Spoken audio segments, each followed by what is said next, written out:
Good morning, Booktube. Here is yet another disjointed improvised video that, unlike the previous ones, will actually be posted on the day because I tried to prevent sort of like leaving a massive vacuum on my channel when I left long ago to Scotland. So I pre-recorded a bunch of videos, and then I arrived and I made a couple of videos. And I left again for 2 weeks to a friend's house that they wanted to lecture me about video games and make me play, introduce me into that world because, you know, as a half millennial, half Gen Z guy, I'm supposed to know about video games. So I spent the last week there, not sleeping at all. And I came back now. The video you saw, I posted yesterday, was recorded about a week ago, just right before, like on the intersection between me coming from Scotland and going to this guy's house. And it was a very pertinent state for the book that I'm talking about today, because today I'm talking about the myth of disenchantment. And not only did my two friends write dissertations on similar topics, although not so explicitly, neither of them has read this book. Somehow, like let's say that our interest when it comes to the overarch. And this is a book about the myth of mythlessness. This is a book about the greatest myth of them all. What this book is not doing is arguing for the existence of the supernatural.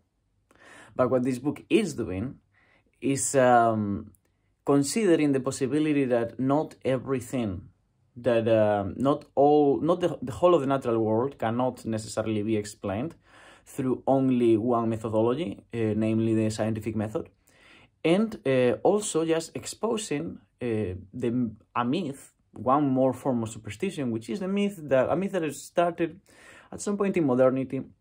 Nietzsche is probably the most funny example of this myth when he talks about the death of God, right? The myth that we have lost myth, that we don't believe on the enchanted. Jason Storm is a philosopher that is specialized on Eastern theology, I believe. His first book that I knew of was The Birth of Religion in Japan. And about, I don't know, probably like around 5 years ago, I don't know if it's exactly, pretty much on the date when his other book, Metamodernism, was published, and let's say that I came across it because one of my #1 bibliographical references when it comes to philosophical works not only mentioned it, but said that it was the best book of philosophy of the decade, and also said that in 7 years, everyone will be talking about this book. I don't think 7 years have passed yet. I think it's only been like 3 or 4 years. But I after having read this and seeing the relevance that it has gained, and seeing and knowing where this is headed, I probably agree with that claim. However, this is I haven't yet confronted this properly. I haven't read this cover to cover. I've been postponing it because I have a very auto-tyrannic approach to how I read philosophy. I force myself to be chronological, and anytime I find a gem, I ask myself how many books are in this book that I might not have read, right? So I approach philosophy chronologically. That's why I did not get into reading 20th century or 21st century philosophy until late on my second year on university, after having been reading philosophy for 5 years before that. However, now I am at that point where I am pretty much satisfied with my understanding of both classical, medieval and modern philosophy. And I will be approaching this and other works of surrounding this topic in 2024. I am planning to do a read-along of this. Also, if you joined me on my previous read-along, in-depth read-along. I believe it was a very in-depth read-along for ignorant as I am. If you followed me on this read-along and you were satisfied in any way with the approach I did of this book, as I said, I believe I covered a lot of what this book is doing. I mentioned page numbers. I touched on the topics that I consider most important, and I didn't emphasize those necessarily that I consider less relevant or correct, although I did acknowledge the fact that they were not correct.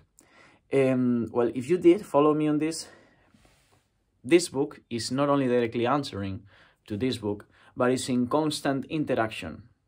So if I were to recommend one book to read after this, it would be this one.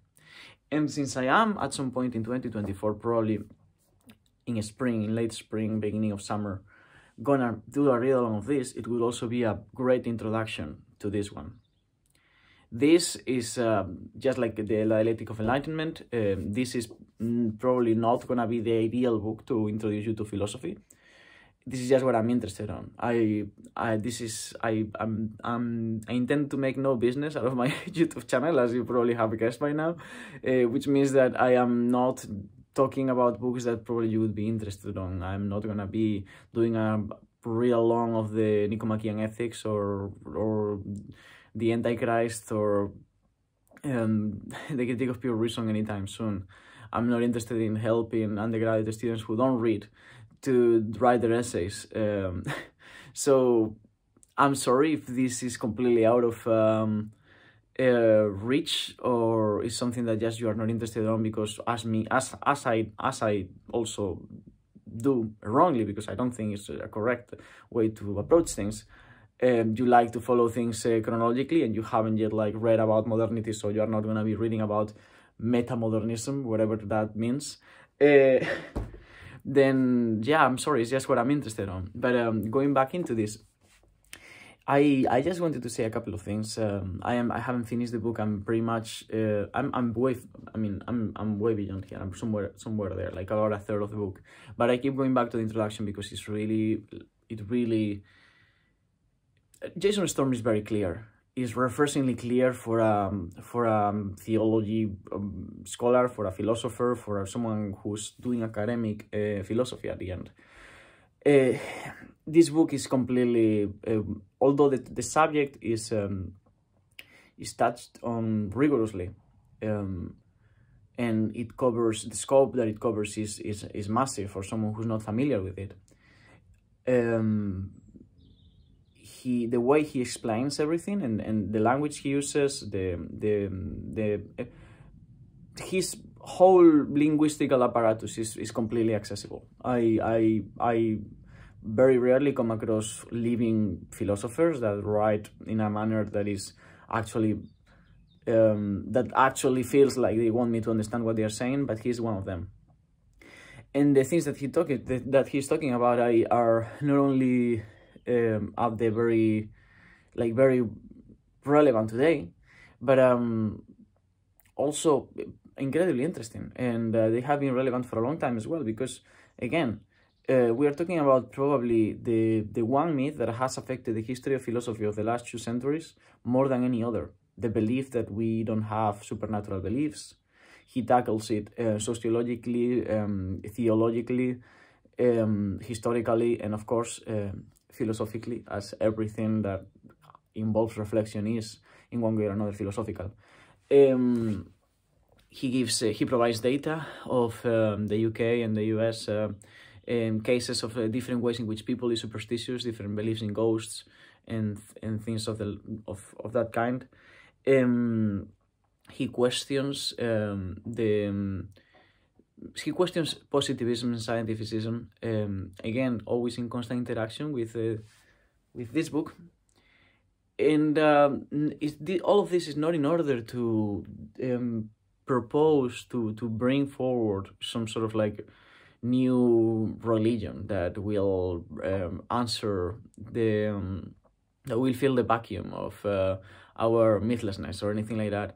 He's not trying to do anything like that. He's when you read this book, you don't feel, as you often do with other believers or writers of the enchantment and disenchantment, that they are trying to put themselves forward as the new prophet that will begin the last cult of them all.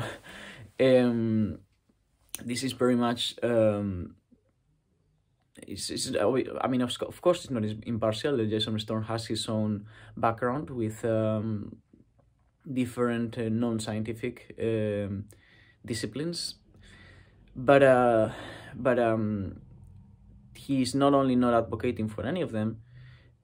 His approach is just a very long logical argument.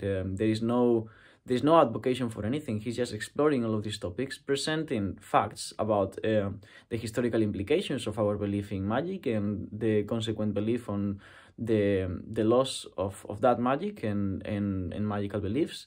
Also the belief that somehow the Far Orient still had that magic, and our sort of like how Orientalism was fed through that sort of like superstition, even geographical or geopolitical superstition. You know, like we Europeans don't necessarily. This is, you know, the prejudice that we Europeans are the myth of disenchantment. We embrace science as opposed to the rest of the world, who are still sort of praising to gods or ancestors or whatever. That is part of the myth, and that is also wrong. Not only are we not free from superstition and different kinds of enchantment, but the ways in which we might be disenchanted, in the sense of like how we explore scientifically the natural world, is accessible to pretty much every single community in the globe. So the reason, the conclusion, not the conclusion, because I haven't arrived at the conclusion. This is a partial review, because I have not a review, but a recommendation, because this is a book that I'm just reading on the side. I've joined on a group read along of War and Peace. I'm preparing to do the read along of the other book, and I'm probably gonna do a read along in January of a very much unfriendly philosophical book, but I'll talk about that in the future.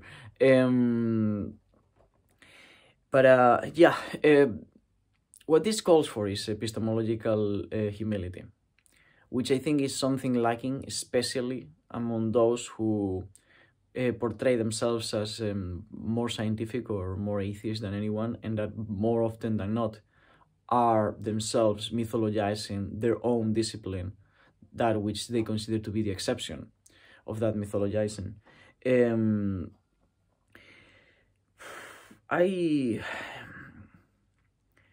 I think I will probably agree with most of what Storm has to say at this point. I've watched a few of his lectures. I'll link them in the description. If I find some written review of the book, I will also link it in the description, because as I said, this is pretty much my first impressions on the book so far. I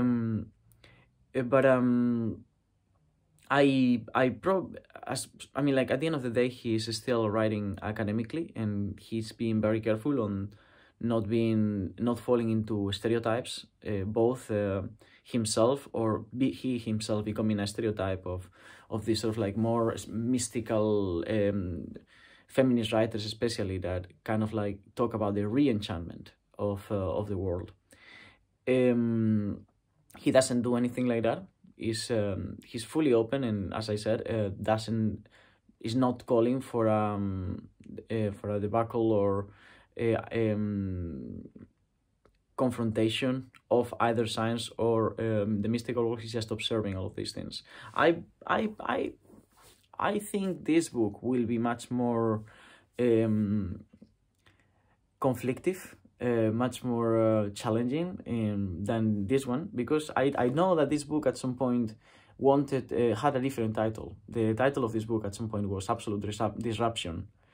And since the main point of this book is that there is no such a thing as a mythological disruption with the past, with the mystical past, that there was never a moment in which we became disenchanted, not really, not prolonged in time and history, the fact that this book at some point, the working title of this book was Absolute Disruption, makes me think that probably he's going to provide a framework of some kind or other, based on these conclusions of this book. I have no idea about that. The format of both books makes it feel like in some ways it might be a continuation, but I don't know that that is the case. I'm just guessing, speculating, as I often do, and that's part of the that even fits even more the whole point of this book. I was this week, as I said, with some friends playing video games. I'm not a gamer or anything like that. I basically went there with zero knowledge, and they just sort of like lectured me, as I said, every day, and made me play a whole video game from beginning to end. So I didn't sleep much, and all that time I also was spent time with them. They're both they are in a Muslim family, and the father of them, their father is Muslim, but it's not the kind of Muslim that is very as most Muslim people. I've lived with Muslim people in the past. I grew up around Muslim people, and they were not generally very open to discuss critically their religion. It was refreshing to meet this man who was not only open, but he was open to question and accept any criticism, and even like go back and come back to you like 2 days after with an answer to some criticism that you have made of what to him was probably the most precious thing, which is, you know, his own belief. And one of the things that he took it as duty to achieve, and in arguments with people who call themselves agnostics, was to prove them that and that's because to a degree I sometimes present myself as an agnostic, sometimes as an atheist, depending on the context, but I told him that I was agnostic, and he wanted to prove to me that agnosticism doesn't exist. And the reason why he wanted to prove that to me is because he was basically arguing that in the moment you conceive of the possibility of something that is beyond the natural world, something therefore supernatural, you are already necessarily narrativizing that thing, right? Which means that you are already in some way or another, maybe on the background of your thoughts, but you're already allowing mysticism to enter your life, and therefore you're already creating one idea or another of what to him would be like a god. Of course, I don't agree with that. I think that primarily he was confusing the concept of belief with the concept of conception. I can conceive a possibility of something that I don't know about. That's when I say I don't have an opinion about something, it means that I conceive myself having both opinions. I conceive the possibility of one thing or the other being correct. So he was confusing those things. A belief already implies an assumption upon that conception.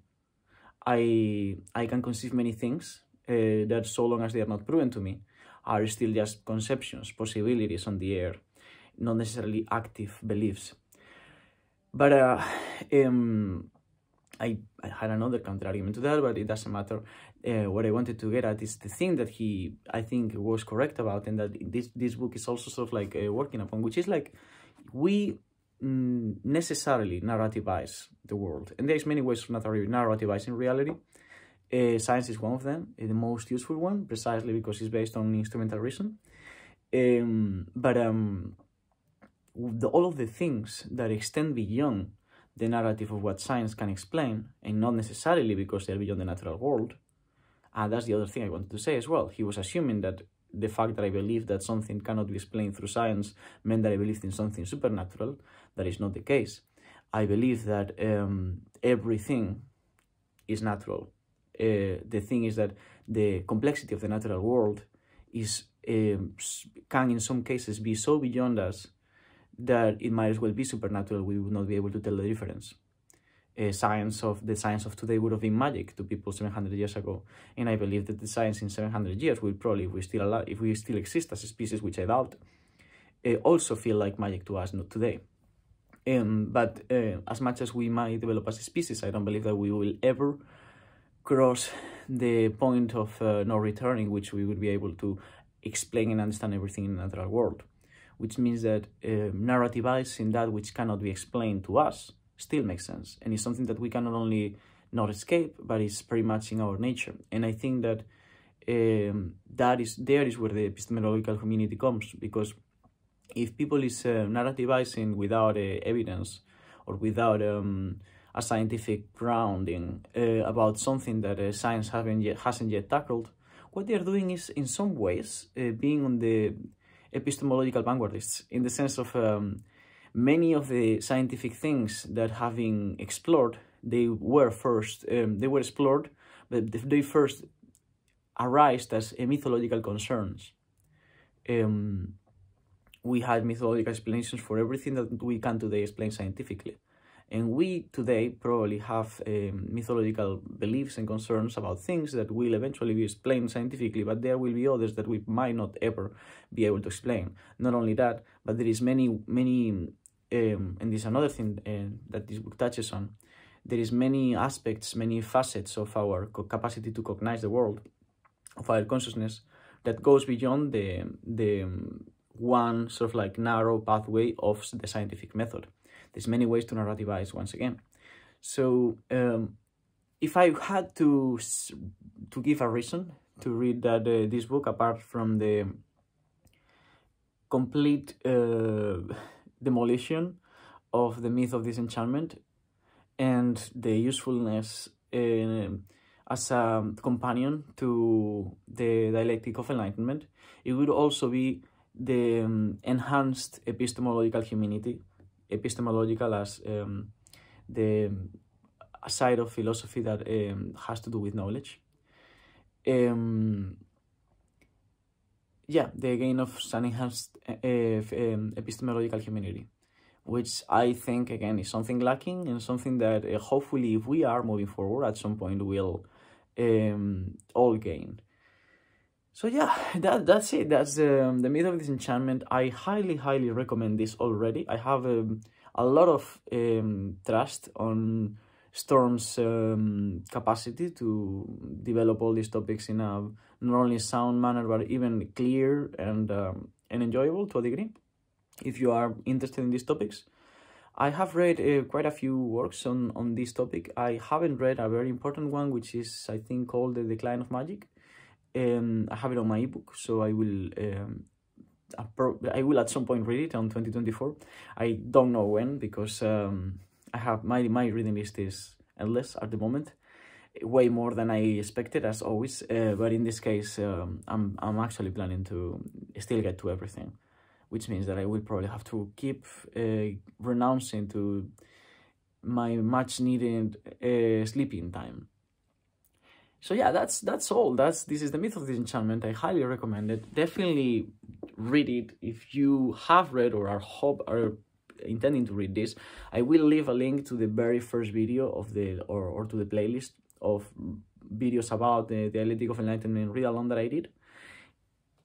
And if you would like to be on the very edge, on the cutting edge of philosophy, if you would like to read something very recent and probably very relevant and more increasingly relevant, surrounding the conversations about modernity, postmodernism, and what comes after, and at what moment sociologically, but also philosophically, and so on and so forth, we are as a society, then you can join me for a read-along of this on 2024, probably late in the year, around May or something like that. And this would be not only great preparation, but it's in itself a very valuable and interesting book to read.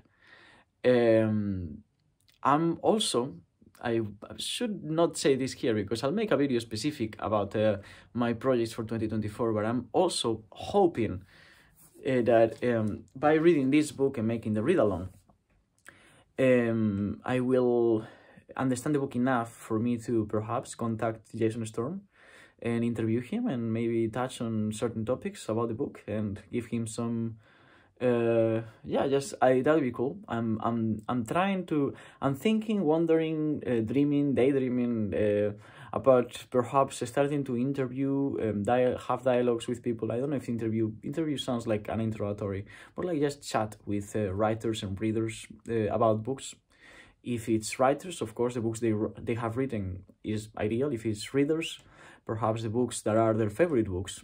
So yeah, that'd be cool. That'd be cool if after doing the read along, I might be able to bring him, make a video call with him that I could post here, and talk about every single thing in this book. That'd be really cool. So yeah, that's it. Myth and Disenchantment here, and posterior plans.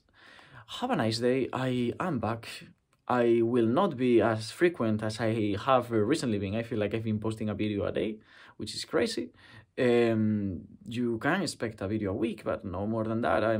My life is this might look like I'm staying on this room, but I'm not. So I that's not definitely gonna be the case from now on, but I am back. So feel free to talk to me, feel free to let me know what you think about all that I just said. Feel free to make a video telling me why I'm wrong about the things I was speculating about or claiming or whatever. And yeah, hello. Nice to see you again, and I hope we have a cool 2024 year ahead of us. I hope everything that I have been planning, which is a lot, and you will know, I'll tell you about my plans in 2024 very soon. I hope all of that goes well, and I hope your plans go well too. So until then, I'll see you on the other side. Bye.